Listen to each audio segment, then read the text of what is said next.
Welcome to Easy Learning. Exercise number 202.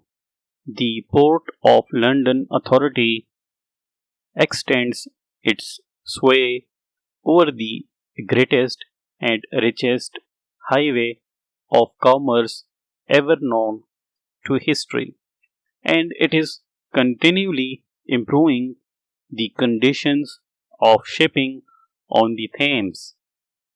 In matters relating to shipping, the Board of Trade regulations have to be carried out, while the various chambers of commerce seek to improve and modify any enactments affecting the interests of their members.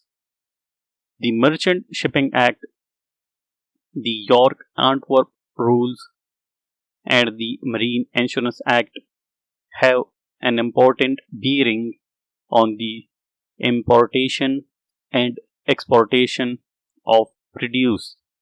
When goods are exported, various documents are used according to circumstances.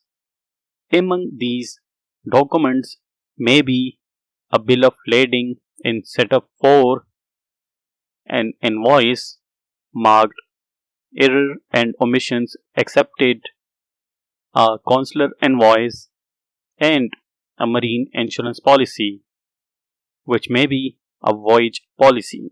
Full stop.